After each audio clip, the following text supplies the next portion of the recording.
Hi, good morning. Welcome, welcome, welcome.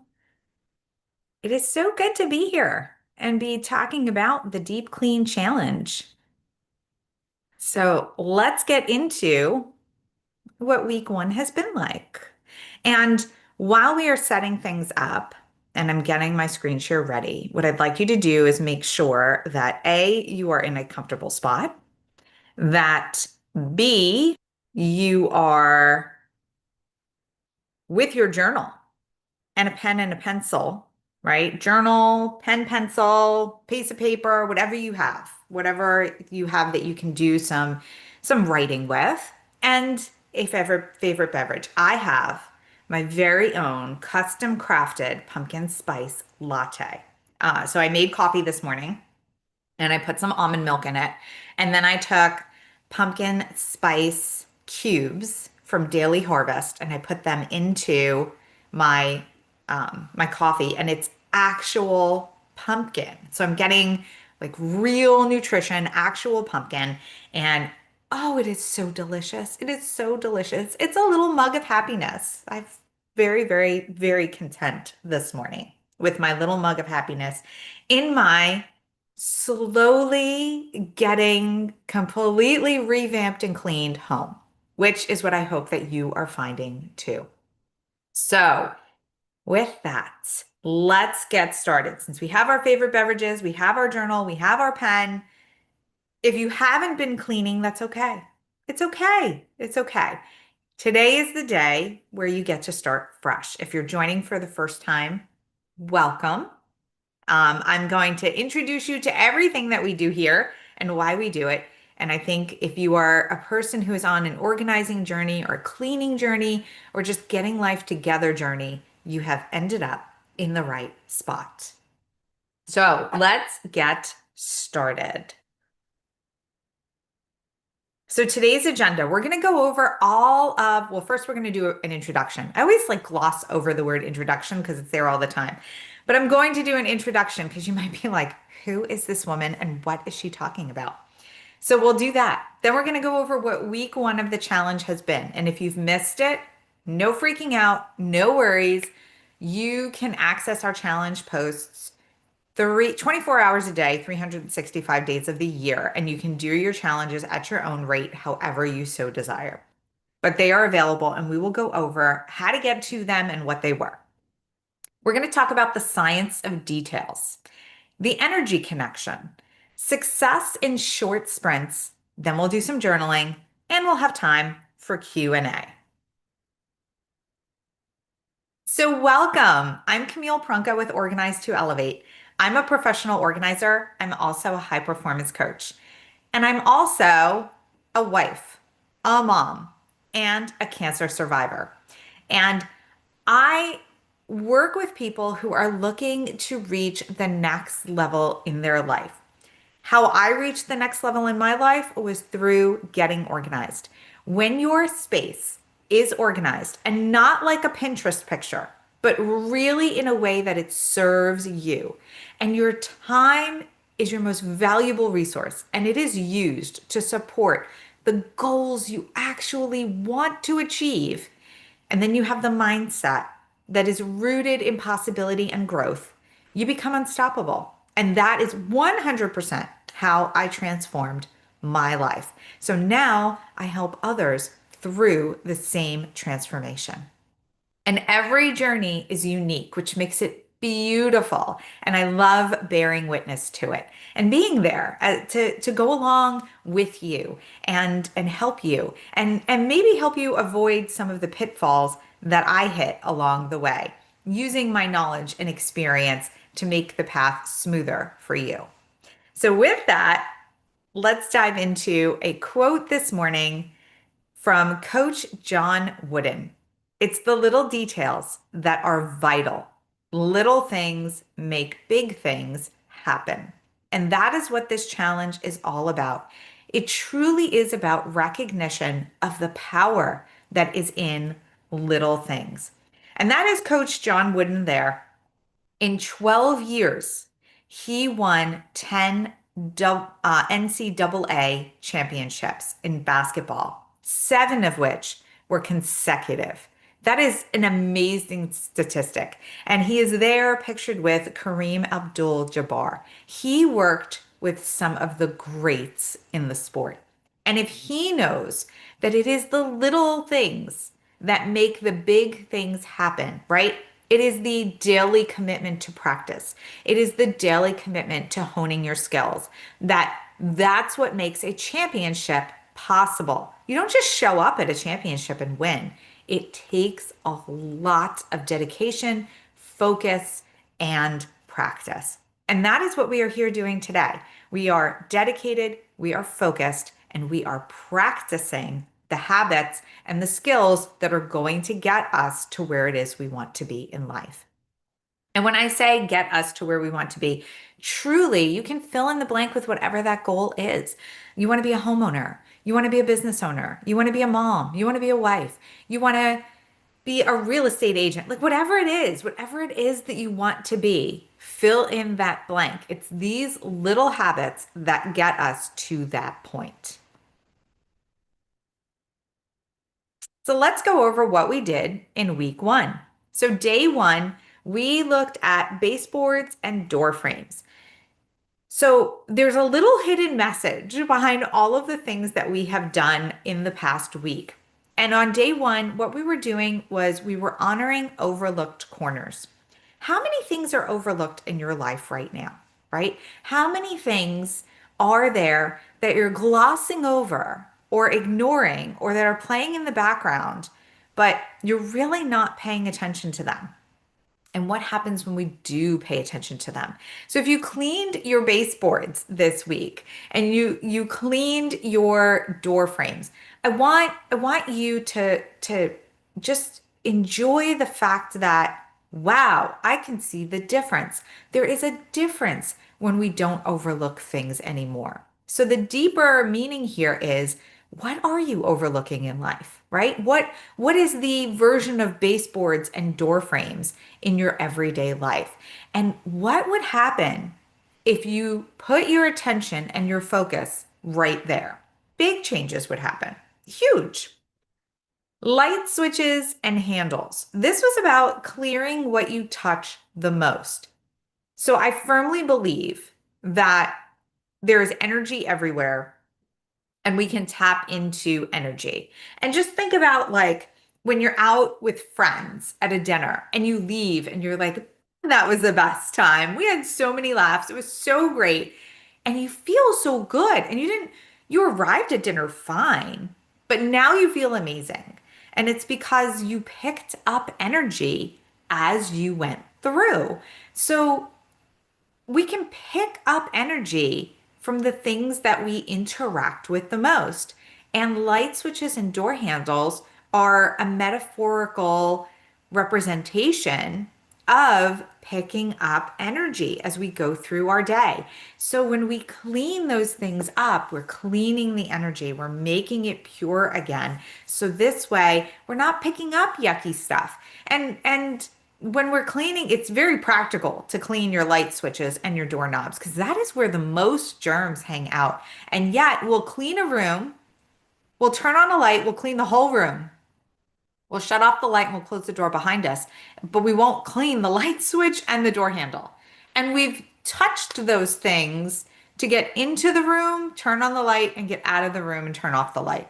But it doesn't come into our awareness of, I should clean that, right? Like how many times do you clean a bathroom, but you don't clean those two things? And they are the highest touched surfaces in the bathroom, along with the faucet handles. We'll clean the faucet handles and the toilet handle, but we won't clean the light switch and the doorknob. It's a disconnect. And it's wonderful to think about, well, what other disconnects do I have that are going on where I'm paying so much attention to this, but I'm not looking at that. So clearing what you touch the most. Ceiling fans and light fixtures. So this is based on the fact that we just don't look up, right? We walk into a room and we look at our eye level. We survey things at that level. Maybe we look down because we don't want to step on something on the floor, right? We don't want to trip. But up is not really in our awareness. And yet we talk about raising our vibe and being high vibe, but we're grounded. most of the time. So this was about bringing your energy up, right? Focusing on what is above you. And if it's getting dirty and dingy and stinky, and then we want to clean that all up. So this way we have high vibration, clear energy that we can tap into. And remember, all of these challenge days were not about doing the whole house, right? Every single baseboard, every single door frame. Now I have to get on ladders and get every single ceiling fan and every single light fixture and taking them apart. No, 20 minutes, picking one thing and doing it well. One ceiling fan, one light fixture, right? Getting it nice and clean and knowing that that space now is fresh. Day 4, we did air vents and filters. So, when was the last time you changed your HVAC filter? And did you know that it's a good practice to change it every 30 days, especially if you have pets? When airflow is going through a filter and the filter is getting gunky, more debris tends to pass through, or the filter just doesn't filter anymore, right? Air is not going through at all. So you're not getting the benefit of that clean. The airflow is actually restricted. And we don't want restricted flow in life, both physically, right? We want to be able to breathe fresh, clean air, but we also want flow in our life. We want things to unfold in a way that feels good and natural. And we can't have that if energy is stuck or something is clogging up the works, right? So by clearing our air vents, right? Maybe you took a vacuum this week to your HVAC return and got it really, really clean. Or maybe you changed the filter in your air vac or in your HVAC. Or maybe you have an air purification system, like we have little air purifiers in the rooms. Changing the filters to those. That's going to allow more flow, more exchange of freshness and energy in your life. The entryway resets. So the entryway reset is all about coming into a space that is welcoming. No one wants to walk into a home and have it just be like, oh, everything here is out of place. Everything is dirty. Everything is a mess, right? No one wants to be welcomed home by that. And so, how many times do we not walk in our front door because we go through the mudroom or we go through the garage and we are literally greeted by all of our unfinished stuff? And it's hugely overwhelming. So if we get that space neatened up, we are actually being welcomed into our home in a really light and positive way. And that is what we want. We want to invite positive energy into our houses, into our homes. So this way, we feel uplifted as we go through our day, not pushed down and kept down. Then we talked about on day 6, trash bins inside and out. So when we're clearing things out and we're getting rid of things, we will put them in our trash bins and then we will take our trash bins out, take the liner out, and then we just put a new liner in. And we never think about cleaning the bin itself.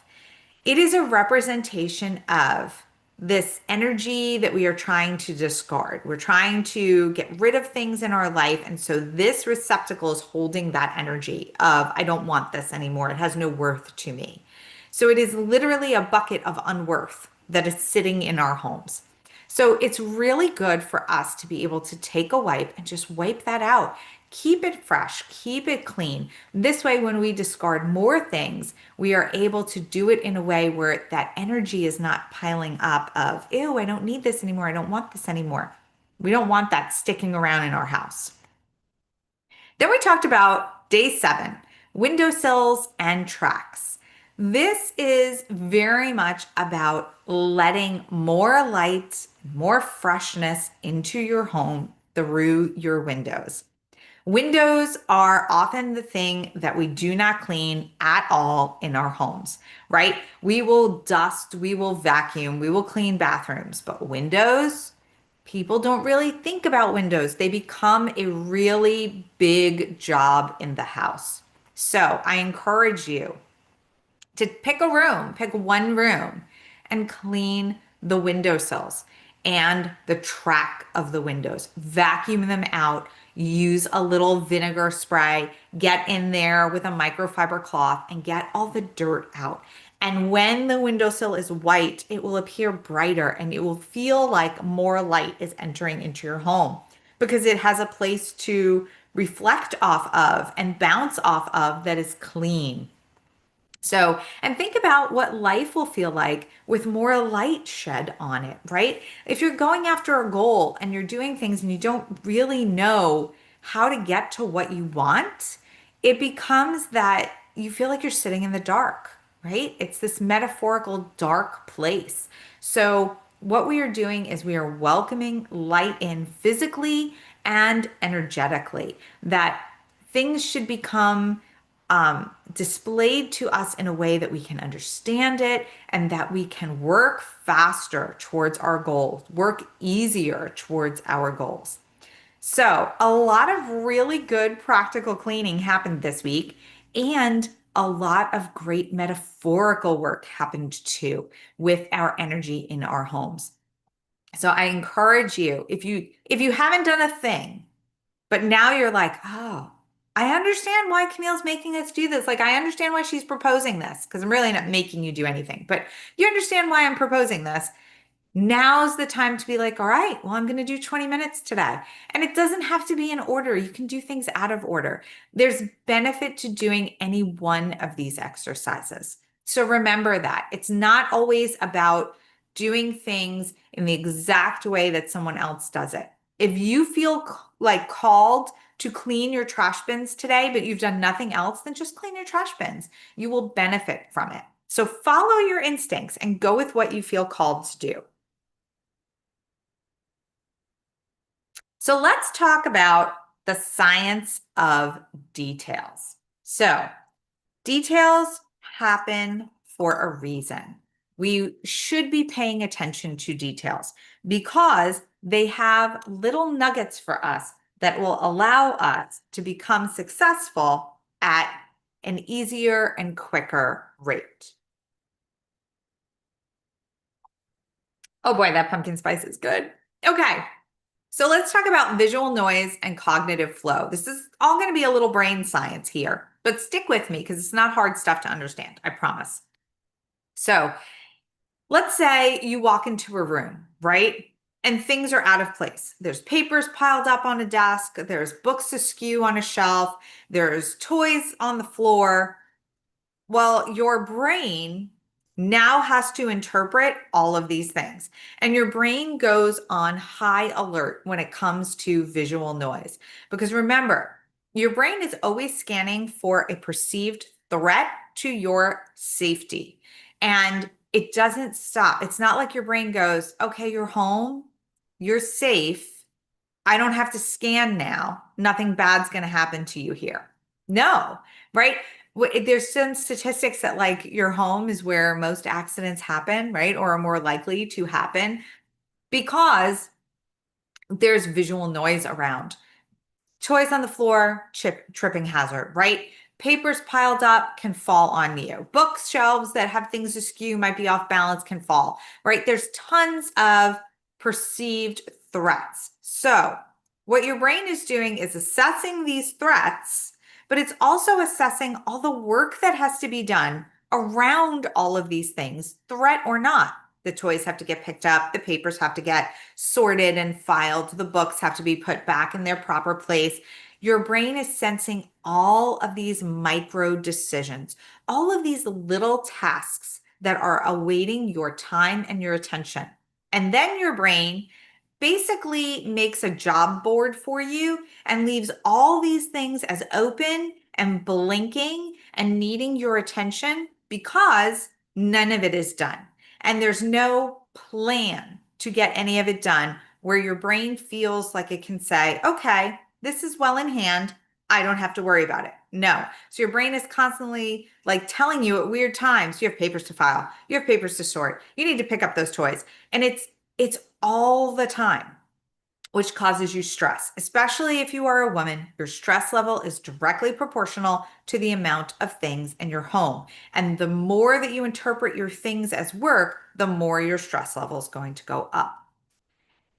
So visual noise actually taxes your working memory and your focus. We know, I've talked about this a lot, your brain is not good at holding a mental to-do list. It will not remember things. You will drive by the dry cleaner and forget that the dry cleaning is in the back seat because your brain is not good at making that connection. And you'll do it multiple times until you finally make a concerted effort that you are going to the dry cleaner.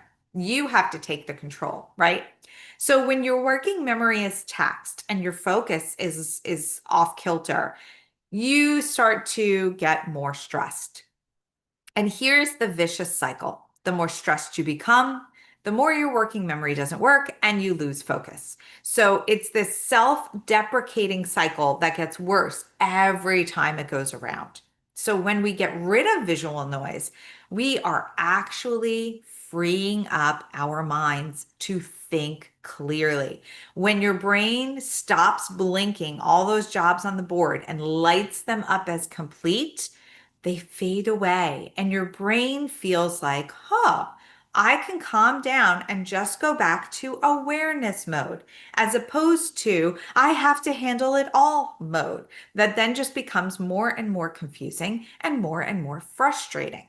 So, simple things like picking up the toys, sorting the papers, putting them in a drawer, getting the books straight on the shelf, it makes your mind go, I can calm down now, right? Think about how you interpret the kitchen when there is a sink full of dirty dishes, and then how you interpret the kitchen when the sink is clear.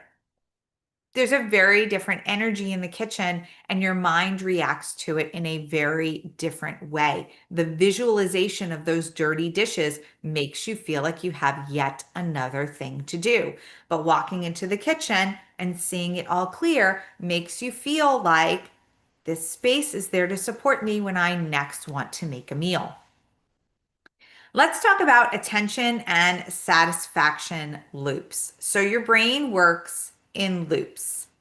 And what we do is we identify a task, we take the task, make it into something that we can actually finish, and then when we finish it, our brain releases dopamine as a reward. So welcome. Just wanted to give everyone a little heads up. We're live streaming onto YouTube this morning. So just to keep that in the back of your mind. All right, so back to where we are. So attention and satisfaction loops. Your brain works in loops. When you take a small task, so let's say you take that pile of papers on your desk and you sort it into something that's a pile for trash and recycle, and a pile for filing, and a pile for things to do. Well, now your brain feels like a step in the process is complete.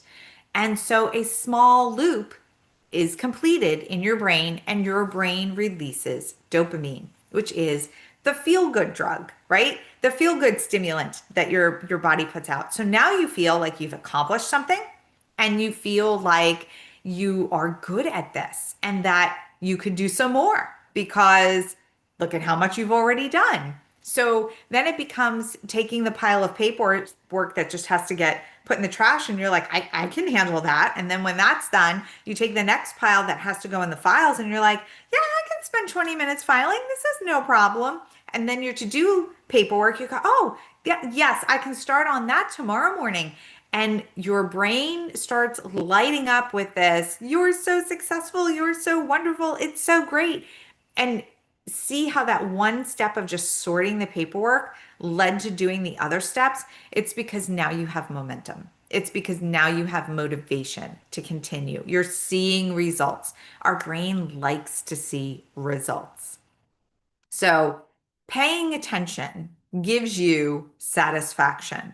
as long as you do it in small increments. When you look at everything and you think, well, there's no way I'm going to get all this done, so whatever, you negate those satisfaction loops. And then it becomes a loop of, well, it's never going to get done anyway, so why try?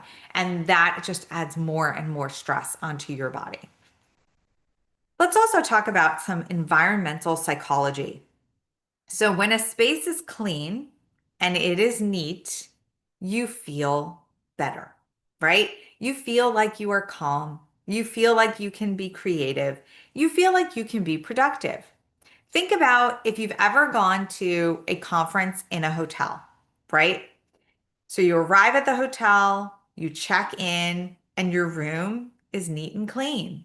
You set yourself up, you hang your clothes in the wardrobe, you put your toiletries out in the bathroom, and everything is neat and accessible. Everything is at your fingertips, and you honestly feel like you could go enjoy a drink at the bar or meet up with a friend and have dinner. Or maybe you could like kick back and just read a book because there's nothing in your environment that is signaling you that you have work to do or stressing you that you can't think straight, right? So now you go to the conference. You wake up the next morning, you get dressed, you get ready, and it actually happens more quickly than it does at home, even though you're doing the exact same steps. And then you go to the meeting and you sit down in a room that is designed to promote focus and productivity. There's not a lot of visual noise. There's places for you to interact with other people. There's the tools you need to conduct the meeting and nothing more. There's no excess. It's designed on purpose and it allows you space to be creative and think clearly because you are not in an environment where your brain is being somewhat psychologically assaulted by the stuff around you. So that is what we want to try to reproduce in our home. That is why people go, oh, that meeting was the best. We had the greatest time. It's not because they were like going out. Maybe they did a little sightseeing, but it wasn't vacation. It was work. But people will come back from a retreat like that jazzed because they had the freedom to think, right? They had the availability to be calm. They didn't have to manage a whole bunch of excess while they were trying to do their work. And that's what we are trying to get to in your homes. Studies actually show, and they can prove that people in tidy environments make healthier choices and think more clearly. It happens. So when you are in a neat kitchen, you are more likely to grab a healthy snack than if you're in a very, very messy kitchen and you just decide to go out and get some fast food because you're hungry. When my home feels cluttered or dusty, how does that show up in my thinking, mood, or focus? So let's take a minute and ask ourselves this question, use our journal, and we're going to write down an answer. So I'm going to set a timer just for 4 minutes for us to be able to write down a couple of thoughts when it comes to when your home is a little out of whack, what does that feel like for you? And how does it show up in your thinking, your mood, or your focus? All right, I'll see you back here in 4 minutes.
right, welcome back from our couple of minutes of journaling. And I will tell you, I will share that I definitely feel a difference. When my home is cluttered or dusty, I definitely cannot think clearly. I find it hard to remember things. I feel like I forget lots of things, and it's hard for me to just keep my train of thought, even when I'm speaking. And then my mood, I get snippy and sour, and I feel like I always have to work, that there's always something to clean, that the work I'm doing is not appreciated because it doesn't last, right? No one likes to do the same thing over and over again and then have someone else come in and kind of mess it up. Like the other day, I spent so much time on the floors, and for some reason, I don't know why, but when my son comes home from school, the playground turf is like in his shoes. I don't know how he walks around all day with these little itty bits of playground turf in his shoes. But then he kicks off his shoes, and like the playground turf splatters everywhere all over the floor, and it drives me insane. It makes me just incensed. And like if there's other dirt or things on top of that, it's even worse. So it definitely affects my mood. And then my focus is interrupted. I can't keep my focus on something for a longer period of time because I end up with the if you give a mouse a cookie syndrome, where one thing leads to the next thing, which leads to a next thing. And then I'm left with this trail of unfinished things that are only sort of touched upon. And that feels worse too, because then I feel like I have to go back and finish them all. So instead of doing something and getting it done and then feeling good about it and feeling like I've made an impact and that I've done something precisely, that I've done something carefully and completely, it just feels very random. And, random is great when you're doing a drawing or something like that where it doesn't have this huge impact, but random every day can be a little off-putting, right? We do as humans crave some predictability. And when that comfort that comes with predictability is gone and everything is random, it's almost a little frightening, right? We like the familiar. So it is good for our focus to make sure that we are in a position where we can be rooted in the familiar and that the clutter and the dust are well managed. So let's move into our energy. So, our external environment is a mirror for our internal alignment. And this is very, very true all of the time, right? So when we have so much going on that we can't keep up, our house tends to get a little disrupted, right? It tends to look a little lived in. That's what people tend to say. Oh, your house looks very lived in. And, you know, it's not that it's not a compliment, but it's not the nicest thing to be said about your home because everyone wants their home to look neat and feel welcoming and comforting to guests, not where they're like, oh, it's so lived in. So when we have this very chaotic expression in our space, it really tends to show how we're feeling inside. And the opposite is true. So think about this is the perfect time of year for this. Think about going into a haunted house, right? The dingy decorations, the blood splatters on the like the wall. We just did this with my son at his little taekwondo party. They made a haunted house and it was scary. It was not, it was dark, it was dingy. And then my internal self started to mirror the environment that I was in. I was feeling afraid. I was shrunk back. I was quiet, or I was, so it was so funny. The kids did not want to be afraid. So we walked in and we were second and the little girl was like, "Don't scare us." And so then I started saying, "Please don't scare us. We have small children." Like I was using the children as a shield. I didn't want to be frightened either, um, but the actors were really, they were good. They like complied. They were like, don't scare them too much. So the kids thought it was like, oh, haunted houses are no big deal. And I was like, that's because nothing happened. But the energy was so different. And it took like a few minutes to calm down and come back and realize, okay, everything's good. We're in, a less chaotic environment. But that, but it really wasn't that much less chaos because the rooms, it was a big building that we were in, and they had lots of different like workout rooms and a daycare area, and the kids were just everywhere and playing games and having a great time. And no one was being bad. There was nothing that was bad, but there was so much hustle and bustle and energy, and food was getting put out and snacks, and here's toys and here's candy and here's play this game and do that. And it was this constant stimulation that the minute we got home, I put on my pajamas, I got in bed, and I fell straight asleep. I was exhausted. My energy was spent from watching all of that and participating in it. I had nothing left. It ate up everything that was going on. So we are in this relationship where there's an energy exchange between the environment that we're in and ourselves, right? And the people that we are with. It all impacts on each other. So if we are in this environment that is very heavy and messy and cluttered, we are going to feel very heavy, messy, and cluttered. And if we in ourselves feel lots of indecision, that we're in a turbulent time in our life of transition, right? Think about this is the one of the best examples I can give about your external environment mirrors your internal alignment. And that is when you are moving. When you are moving homes, your home reflects the fact that you are in transition, right? You just got a job promotion and now you're moving across town, right? Or you got a new district to manage and you're moving out of state. You are in this huge transition with your career, and then your home mirrors that transition by some things are in boxes, some things are not, some things are in discard piles, some things are jumbled mess. And that is because you are in this place of it's not all figured out yet. And so your home is not all figured out yet. And then when you get to the next place and you have to set everything up, you're doing it while you're working and while things are happening. And it becomes that as you start to put things in place, the peace starts to settle in, right? You are now at a place where, okay, I know my job, I've met my team, I have some calm, I know what's happening, and then I can come home and put my place together and have some calm and know what's happening. So they work and they mirror each other. They work together and they mirror each other.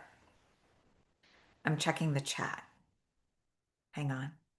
So, yes, yes, it is true. It is very, very true. Um, all right.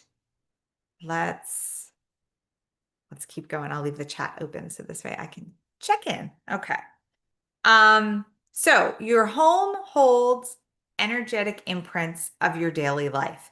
So if you are stressed, you will feel it in the house, right? If you are happy, you will feel it in the house. If you are taking care with good habits, you're going to feel it in the environment of the home.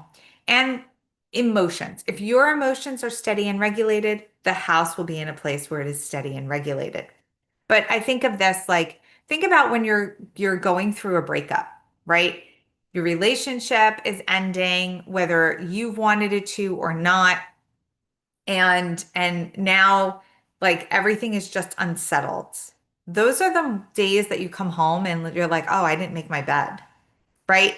Because you're in an energy of I I'm even though it might be my habit that I make my bed every day, I'm so unsettled in the relationship that I'm in that I'm not noticing it, right? Or it's those mornings. Have you ever had one of those mornings where you're running around doing things and your energy is all over the place, and then you get in the car and you're driving to work and you go, "Did I put on deodorant?" Right? Because you don't remember it.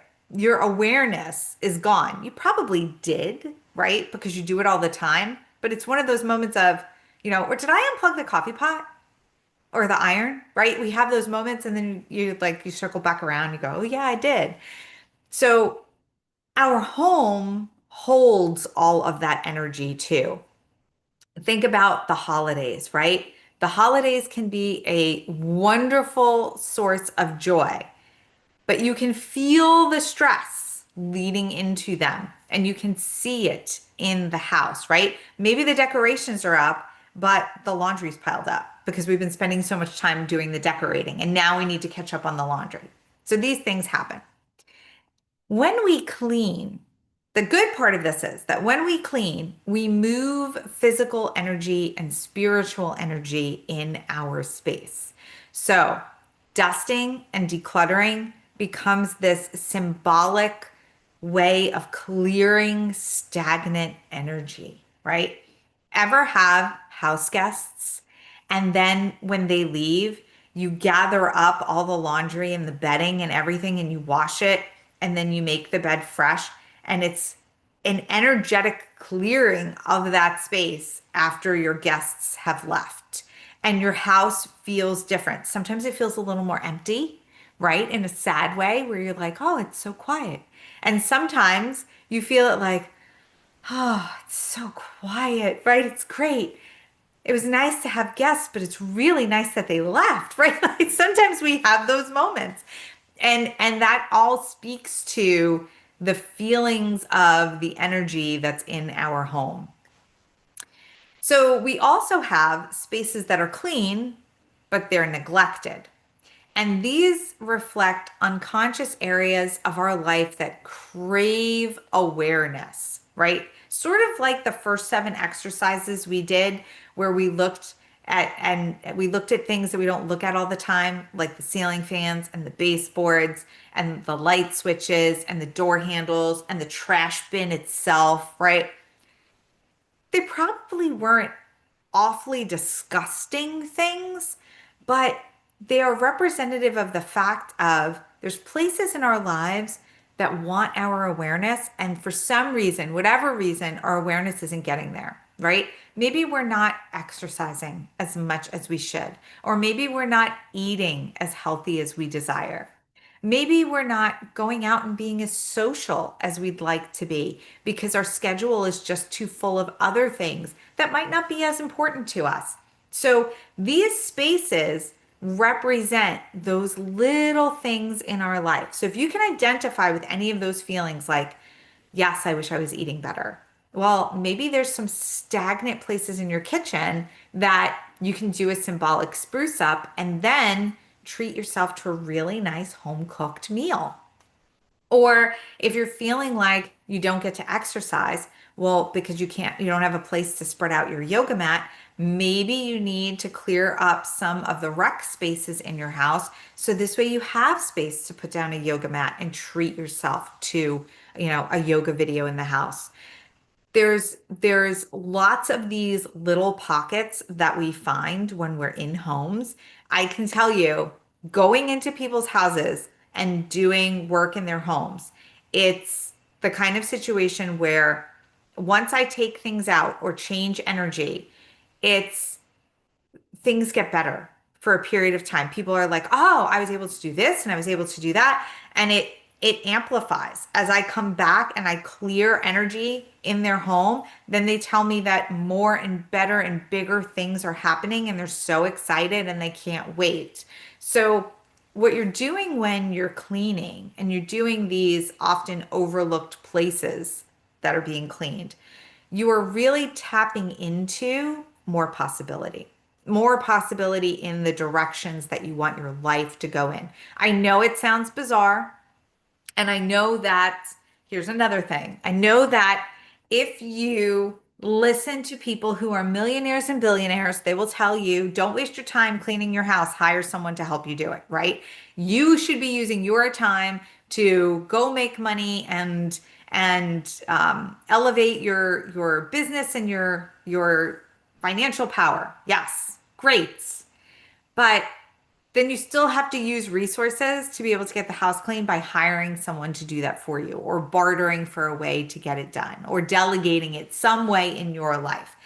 But I will tell you, I have yet to meet a true going for it, rocking and rolling millionaire or billionaire who lives in a home where it's like, ooh, look at that baseboard, or look at that ceiling fan, or they've got a whole bunch of dirty dishes. It doesn't happen, right? Those things magically disappear because it keeps the flow of energy and it keeps the free thinking of their mind to be creative and calm and doing their best work.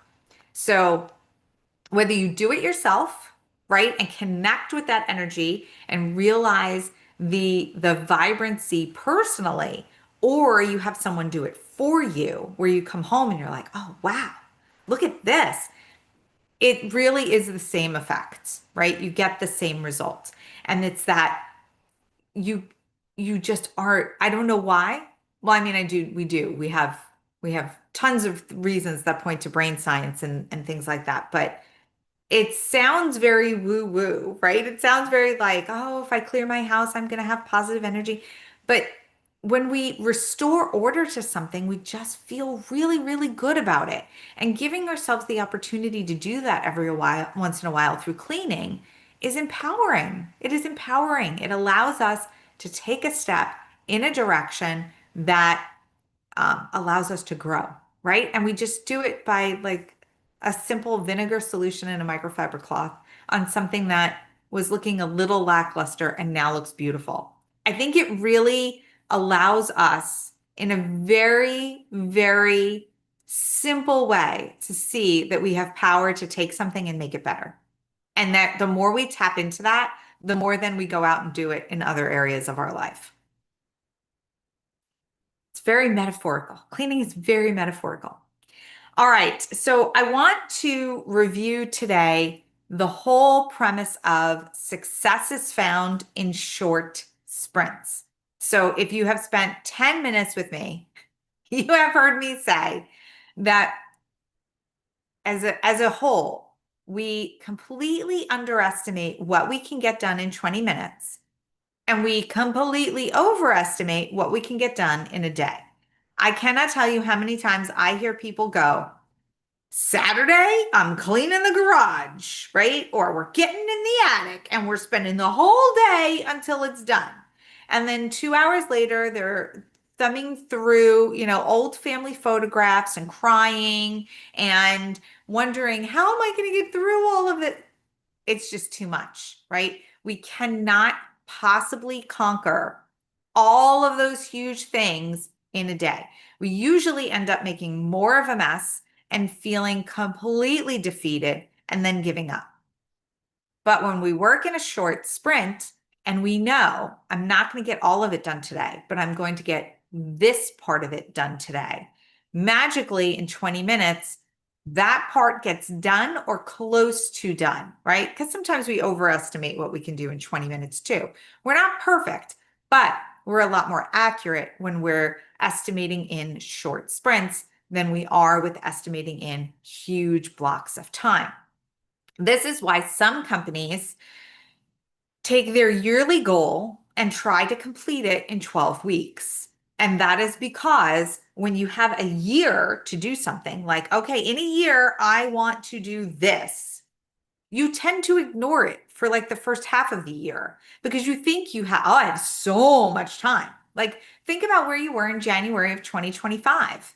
We are now in October of the end of October, the last weekend in October 2025. We are now going into the holiday season, full tilt. It's going to be New Year's in the blink of an eye, and you're going to go, where did my year go? And you're going to look at those year-long goals and go, ooh, yeah, I didn't get that done, right? And businesses don't want to do that, right? Especially if they are publicly traded businesses and their stock value is going to reflect the fact that they did not meet their goals. So what they do is they take goals that they have set for a year and they try to do them in 12 weeks. And then it becomes much more immediate. Then we've got more stake in the game and we use our time much more wisely. We plan quickly and then start executing as opposed to feeling like we have all this time to plan and all this time to execute, and we end up just hanging around. So the same holds true for working in short, focused bursts in your home. Number one, you are preventing mental fatigue. The more we make decisions, the more tired our brain becomes. So if we are putting ourselves into a day where we're going to make decision after decision after decision, like cleaning the house, cleaning out the garage, doing those kinds of jobs, we're going to hit a wall a few hours in where decisions don't come easily anymore and they're actually not being made very well at all. So it's better to work in a focused burst and say, I'm going to get this much done, have good decision power, and then give yourself a break. You can always come back if you desire to do more, or you can just go have a fun day knowing that you got good, solid work done. When we work in short, focused sprints, we actually activate the prefrontal cortex of our brain. This is a dual zone part of our brain.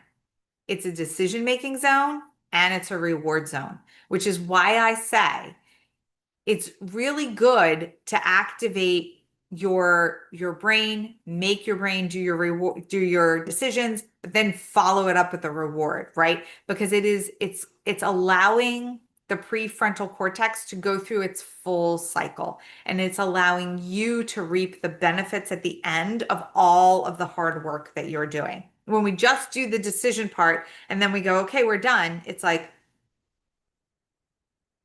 that was it, like your brain's like, that's, I did all that for that. Why do I want to do that again? When the reward comes at the end, it's like, oh, okay, thanks, this was great, right? It's a totally different experience than that was it. When we have small wins consistently, we also stay motivated, right? Think about when you're on a sports team and you go to practice and then you go to the game and maybe you don't win the game, but you made a few good plays, right? And it's like, oh, that was good. I made some good plays. Let's go to practice this week. And then you go back to practice and you practice some more. And then maybe you win the game. And you're like, oh, we won the game. This was great. And then you go back to practice and you're building momentum. But you're building momentum in a way where you are not completely overwhelmed. It's if you start a new sport and you start in an advanced league and you're going to practice every single day and everybody has experience prior and you are, while you might have some talent, some natural ability, you are feeling like you have so much to catch up on to be at the same level as all of these other people. It's completely overwhelming.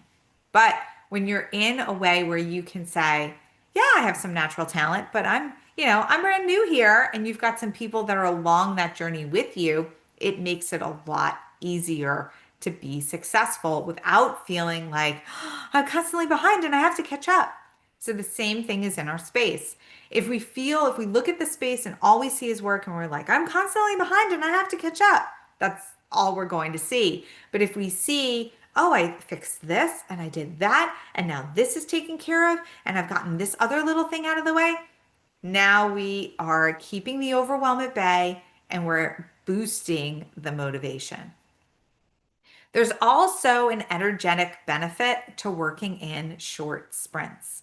So momentum stays steady as opposed to the spike and crash that can happen if you work in these huge sprints. So the whole, we're going to do this all weekend. And at the end of the weekend, you're exhausted. And then you're going into the work week exhausted, which then deposits you out at the next weekend where you wanted to do another marathon cleaning exercise exhausted. And it just becomes this downward spiral of being mentally and physically tired and incapable of making good decisions.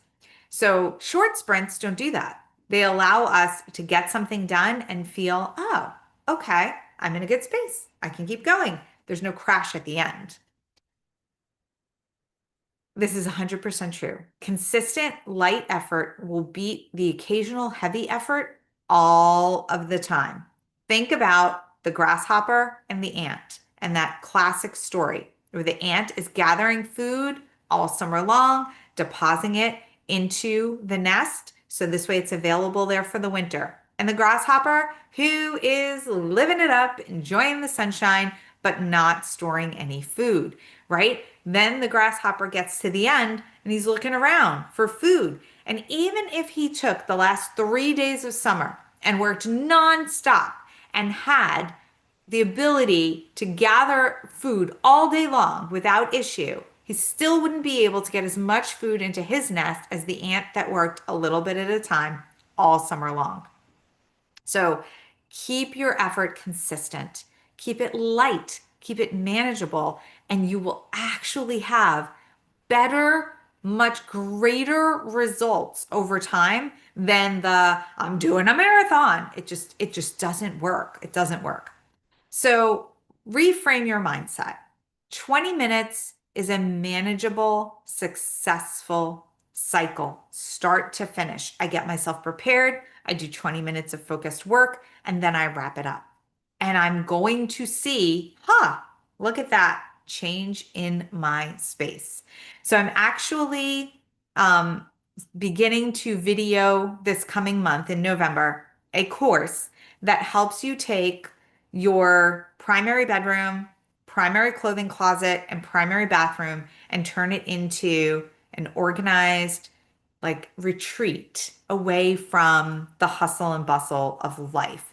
We're getting work out of that space, right? And we're making the most of the space. So this way it can store the things that you need to be able to prepare yourself for the day and then to rest, achieve quality rest in the evening and prepare yourself again the next day to go out and really get life, right? Like take it, to grab hold of it and make the most of it. So as I'm doing this filming, I'm filming it in 20-minute increments. Because if I try to clear my schedule and I'm just going to film today and it's going to be, from here to forever, right? That I'm gonna get it all done.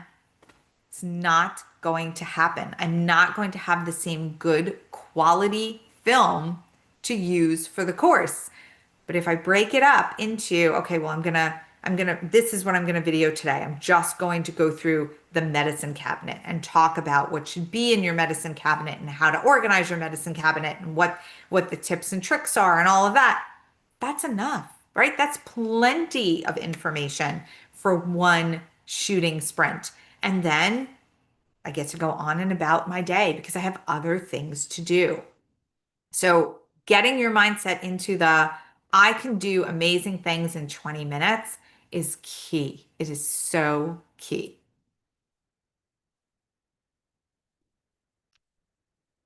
What happens when you stop waiting for a free weekend and instead take consistent 20-minute actions? So I want you to grab your journal and I want you to journal on this. If you have experienced it firsthand, I want you to just take a minute and write down what those experiences are that you've had.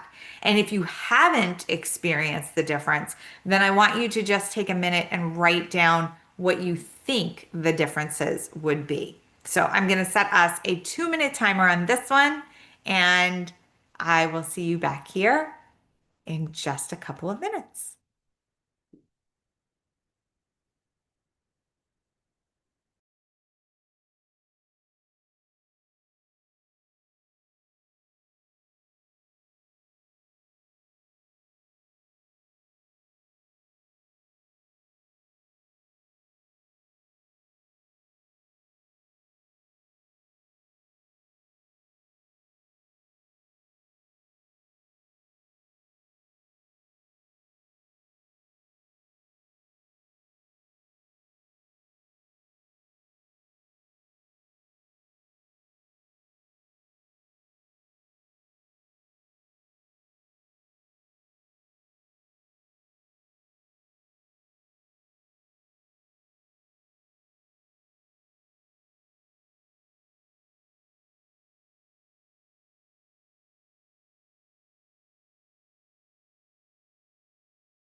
Okay, welcome back.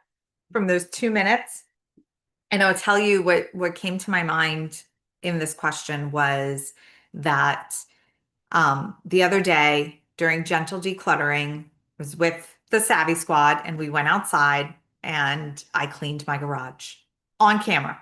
And it had been just overrun with stuff because I was sick and life didn't stop and things were going in and out. And now work was picking up and I needed to get it back under control.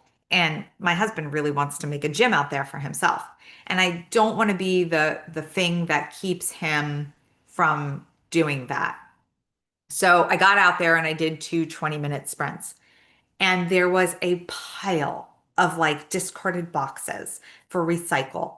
And there was, paperwork and supplies that we just didn't need. And I was able to get things together so this way they could end up in their proper places. And it was just so freeing. I felt so much better and I could see a definite difference. Did it look like a garage on Pinterest? No, it still looked like my garage and it still had stuff in it. But it felt so much better. And I was able to take the shop vac and do a quick cleanup. Oh my goodness, it felt so great. Like it really did. It felt fantastic. So if you had an experience like that, I would love for you to share it in the chat. I really feel like it's just such proof of the fact that in 20 minutes you can get good quality work done and you can feel happier. Like I actually felt better when I saw things going out. It's like, yes, this is progress. I feel good. So we're going to take a few more minutes and spend some more time in our journal. I want you to ask yourselves these questions. What have I learned about my relationship to my home this week? Which small change made the biggest emotional impacts? What parts of my home still feel stuck and why? What makes a truly supportive, refreshed home feel like for me, right? What do I have to do to get that truly supportive, refreshed home feel? And how do I want to feel moving into week 2, physically, mentally, and energetically? So if you didn't do any of the challenge tasks, then write these in this vein of, well, this is what I would want at the completion of the tasks. And if you have, just write them as what did you experience? And then I would love for you to choose a word or a phrase to represent your week 2 intention and share it in the chat. All right, I'm going to set us a timer for 10 minutes and then we will come back and wrap up.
Welcome back from our 10 minutes of journaling. And hopefully you were able to dig into these prompts and come up with some information that was truly insightful to you. Like I was writing and writing and I couldn't think of my word, right? To kind of put this all together, like all the things that I desire when it comes to the house and how I want to feel and what I want my experience to be. And I think the one word for me as my week 2 intention that sums up all of the journaling I did is simplicity. I want a sense of simplicity in my home and in my life. Because right now I feel like there's a lot that I'm working on and responsible for, and that it's constant things that I'm thinking of. And I don't know why the timer, there we go. I don't know why the timer didn't stop. There we go. That was distracting me. See, visual noise, very distracting. But I have this desire for simplicity where things are just going along at a pace that I don't feel like I have to work harder and put more energy in, that everything just sort of works out on its own.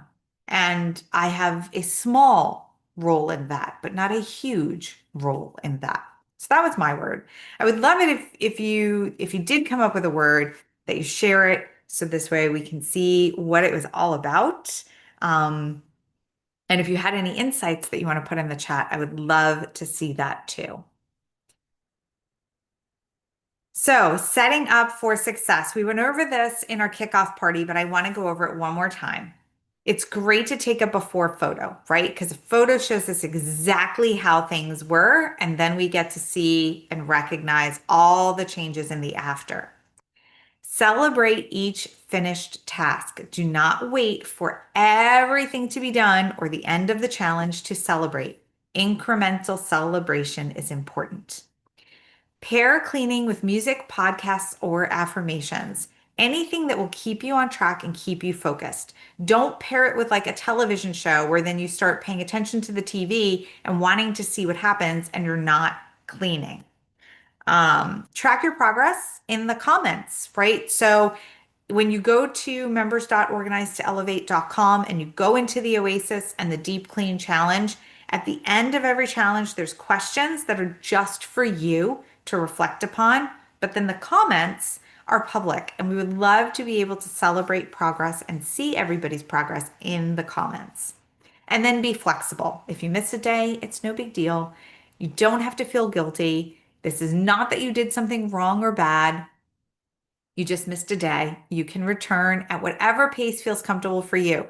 You can go back to it at the end of the challenge. You don't necessarily have to you don't have to catch up, especially since we're doing 22 unique challenges and there are no catch-up days built into this one. So I'm looking at the chat. Systems. When you create systems that actually work, it is a sense of peace. Exactly. So yours is systems. I love that. Systems really are helpful when we develop routines, when we develop ways to be able to handle things, it becomes a lot easier. I agree. That's an excellent word for the week. Systems and simplicity. Simple systems, even better. Lasting transformation happens one little moment at a time. That is what I would like you to leave with today. If you are going after this big life transformation, it happens in the small moments. It happens every single time you make a decision to say, this is clutter and I don't need this anymore. And when you make that decision and you stick with it and you keep going, right? This is clutter in my schedule. This is clutter in my mindset. This is clutter in my space. Wherever you find that clutter, when you make those decisions, that's where the lasting transformation happens. It's in that little tiny moment. So embrace those moments. They are really important. All right. These are all the things that we do at Organize to Elevate. In case you're watching this on YouTube and wondering like, who is this woman and what does she does and like why is she talking about cleaning her house? So we do all these things. And actually, this week, I am launching the new focus of my business, which is not just organizing, but also offering home cleaning services. This has been a big year. It's been a huge year. And I'm loving it. I'm loving the whole experience. But yes, we have a cleaning crew. The cleaning crew goes in and helps with the physical, like scrubbing and vacuuming and dusting and all of those things. So I'm super excited that we're going to have a crew to be able to do that. And it really does augment our hoarding help specialism that we do. But yes, we do all of these things virtually and in person. So if you feel like you have a need for more, the opportunity is there. This is the QR code to get to the Oasis. It's at members.organizetoelevate.com. It is where we have our decluttering guide, the official O2E decluttering guide, and that can help you declutter more spaces. But this is also where the Deep Clean Challenge lives. So every challenge post is put there daily under the Deep Clean Challenge module. It's pretty user friendly when you go there to figure it out. And then you get to mark these days complete when you do them and receive experience points.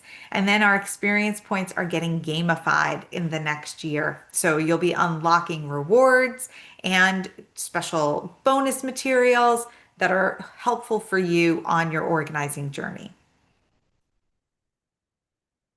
This is the schedule that we are currently operating with in October of 2025. So we are live 7 days a week with sessions for Savvy Squad. Many of these are available a la carte for Meetup, and we will be making some changes coming in 2026 to give more time for people who work 9 to 5s, where you could do something in the morning before you go to work and something in the evening when you get home. And we're going to be having some retreat days on Saturdays and Sundays where we can hang out during the day and do this work in a way that feels good and not like a marathon. The Organize to Elevate Book Club is meeting on Tuesday to review the second half of Plan a Happy Life by Stephanie Fleming, the creator of The Happy Planner. This book has been great. I have thoroughly enjoyed it. We've had beautiful discussion around it. It is available in print, via e-reader, and as an audiobook. So you could literally buy it today, listen to it, and come to the discussion for the second half of the book on Tuesday. And all of our books are available in multiple formats. So if you don't like to read, you can still participate by just listening. And then we have one more Savvy Squad session in October. On Monday, we're going to be talking about having spectacular holidays on a reasonable budget. Because who wants to spend the next X amount of months paying off bills? And then in November, we have a full docket ahead. So week one in our Savvy Spaces week, we're talking about how to create beautiful guest accommodations in your home. Week two, Savvy Schedules, we're going to talk about up-leveling your planning, right? What system are you actually using to plan what is coming ahead? We're going to talk about what systems actually work. Week three, Savvy Mindset. Now is the time. Now, not January 1st, not December 31st, not even December 28th to make your 26 resolutions. Now we are doing it. Now we are talking about putting the planning into what do I actually resolve to bring into my life in 2026? Because that's what a resolution is. It is a resolve to bring something new into your life. So we're going to get started on that on the 17th. And then week four, Savvy Abundance, we're going to talk about the language of overflowing riches, how you can get into this space of abundance and how your language, the words you're saying, the words you're thinking actually play a huge role in that process.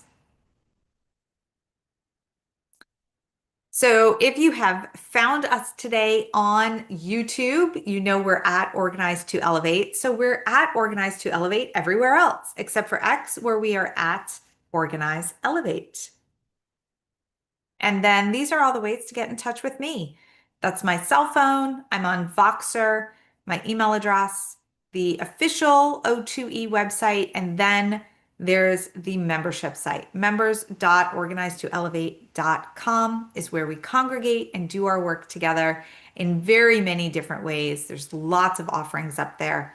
So I hope that you take the time, come visit and participate in the Deep Clean Challenge or any of our other challenges. They are all up there. We did the Buy Nothing Challenge, the Declutter Challenge, the Positivity Challenge, the Mindfulness Challenge, and the Self Care Challenge. There's a lot of challenges to help you instill good habits and transform into a new you that just allows you to embrace life at a whole new level. So lots and lots and lots that's available there. So if you have been joining via YouTube, thanks for coming and hanging out with us. I hope that you enjoyed today, and I hope that I will see you again.